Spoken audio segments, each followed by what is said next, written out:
എന്നതാ കുഞ്ഞേച്ചി? വല്യമ്മച്ചി അടക്കിയില്ലേ? നമുക്ക് എടുത്ത് സൂക്ഷിച്ചു വെക്കാനൊന്നും പറ്റില്ലല്ലോ. അല്ല, വല്യമ്മച്ചി അടക്കിയില്ലേ എന്ന് പറഞ്ഞ പോയില്ലേ? എന്നതാ കുഞ്ഞേച്ചി? പിന്നെ മേളിന്ന് വിളിച്ചാ പോകാതിരിക്കാൻ പറ്റുമോ? അതല്ലടാ, എന്നാ? വല്യമ്മച്ചിയുടെ കയ്യിൽ ഒരു മോതിരം ഉണ്ടായിരുന്നേ, അത് ഊരാൻ ഞാൻ മറന്നുപോയില്ലേ? ഞാനവർക്ക് സ്നേഹം കൊണ്ടാണ്. സ്നേഹം കൊണ്ടോ? എടാ, ആ മോതിരം നിസാര മോതിരല്ല, പുഷ്യരാഗമാ.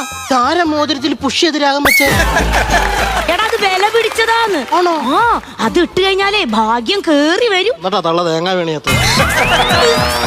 പോട്ടെ, ഇത് സാരില്ല. ഈ മോതിരത്തിന് എന്നാ വില വരും? 2-2.5 ലക്ഷം രൂപ വരുന്ന. കല്ലറ പൊളിച്ചാലോ? ആദ്യം ഈ ചടങ്ങൊക്കെ ഒന്ന് കഴിയട്ടാ. അല്ല ദിവസം ഞാൻ ഒരു കാര്യം ചോദിക്കട്ടെ, ഈ അമ്മാമ്മ മരിച്ചു കിടന്നപ്പോഴേ നിന്നോട് ഞാൻ പറഞ്ഞായിരുന്നോ ഒരു വെള്ള ഉടുപ്പ് മേടിച്ചോണ്ട് വരണം? അമ്മാമ്മക്കിടാൻ വേണ്ടി. അപ്പൊ നീ എന്തുവാ